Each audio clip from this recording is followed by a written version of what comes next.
Good day, everybody, and welcome to another edition of the Military and Foreign Affairs Network. I am your host, the voice of reason.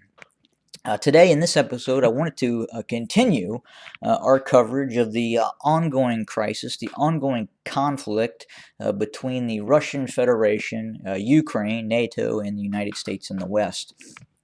But I haven't done a video on this in a few days. Not a lot has changed. Obviously, we know that there was an additional phone call that took place, a 1 hour phone call, a roughly 50-minute phone call between Vladimir Putin and Joe Biden. And during that phone call, it would appear that the ante has been upped. Putin has upped the ante, so to speak, against the Ukraine and the West, threatening to basically break off all ties with the United States, and continues to posture itself with a significant military force along the border of Ukraine. What is the latest media coverage that is coming out of both mainstream and not so mainstream media? So let's have a look at it here real quick. Latest news, News AM. Ukraine closes its ports to Russian ships. And that is coming from News AM, a news site out of Armenia. Again, that is a fairly heavy-handed event considering the closeness between the Russian Federation and Ukraine as we look at, in terms of the past. And now here we sit, and Ukraine is not allowing any Russian ships to enter any Ukrainian ports at this point. Biden to speak with Ukrainian President Zelensky amid Russian military buildup. And Ukrainian soldier killed by separatists as tensions with Russia soar. Putin builds tension to make West approve Nord Stream 2 expert TVP World. And again, there's more news blurps about the ports being closed to Russian ships. And Ukraine Internet 112, Ukraine International. Biden warns Putin of plans to increase U.S. presence in Europe over Ukraine. So where we sit right now in terms of this crisis is it looks like neither side is willing to acquiesce. Obviously, at least on the surface, NATO is not going to revert itself back to post 1997 lines of military activity, meaning it would withdraw its military assets out of Poland, Lithuania, Estonia, Latvia, and more importantly, and kind of in the behind the scenes negotiation is the Aegis Ashore system located in Romania. That is a huge issue for Vladimir Putin as well, but you don't hear about it that much. But again, that Aegis Ashore system is something that really annoys Vladimir Putin, and he would like that at some point removed. Could that be a bargaining chip in the background where we see a possible de-escalation in terms of could they in fact shut down that Aegis Ashore system to acquiesce to certain Putin demands?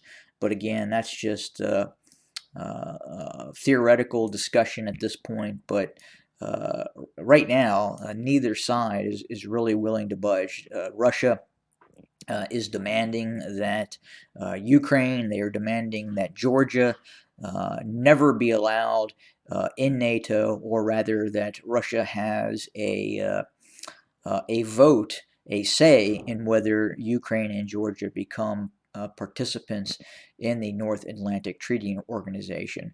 Now, that is not saying that Ukraine and Georgia is excluded from joining NATO. That is simply saying that Vladimir Putin and or whoever the Russian leader is at the time has veto power that is then codified in terms of that actually happening or not. So again, he's kind of giving a backdoor to saying that Ukraine and Georgia could never be allowed, but at the same time, the Russians are saying that we would have final authority on that decision-making process. So again, that's a tough ask to begin with, but then the additional, even tougher ask is the fact that the Russians are demanding that NATO pull its forces back from Estonia, Latvia, Poland, Lithuania, and the post-1997 states that were accepted into the North Atlantic Treaty Organization. We have now come to the conclusion that the report of a Russian pullback that was occurring largely towards the Crimea area in southern Russia in regards to those reported 10,000 Russian troops that may be pulling back from the border of Ukraine. That may have not actually occurred. It was simply a movement of forces from one area to the next, from one training area. And even those forces being deployed in those training areas, conducting training, those forces usually would not be utilized for any sort of offensive action. It's very unlikely, even from my experience in the military, that you would go from a training exercise, from what we would call a field problem, to actual combat operations. Usually there is a rest period in between that training, that train up that occurs before actually deploying for combat. Obviously, there's training that occurs in terms of if you're a tank, you're bore sighting your tank and getting your tank ready for combat operations. But going from a simulated training exercise to actual combat operations with no in between time just is very, very rare. Now, obviously, Russian doctrine is a little bit different, and obviously,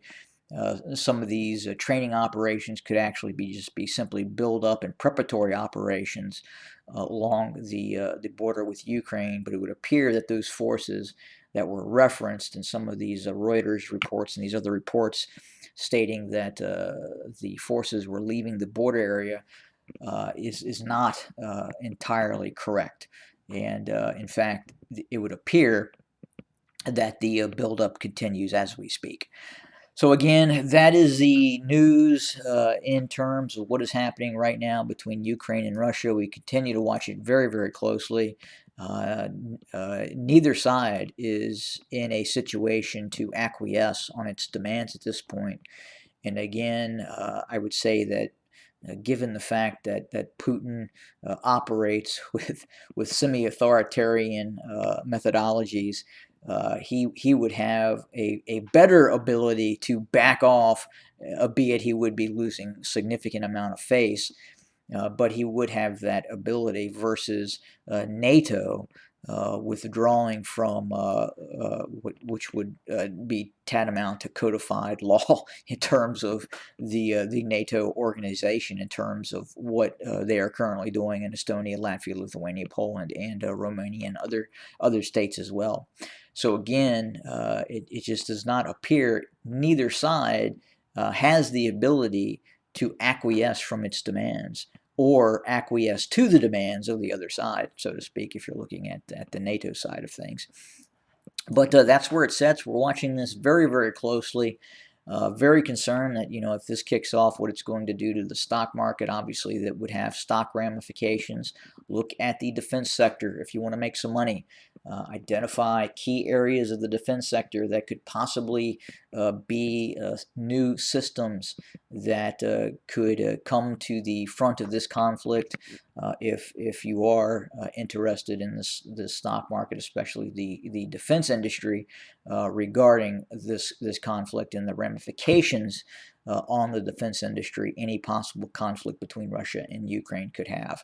But again, at the same time, general market concerns are there as well in terms of what it could do to the say the S&P 500 overseas, obviously index funds, overseas markets, and other markets as well.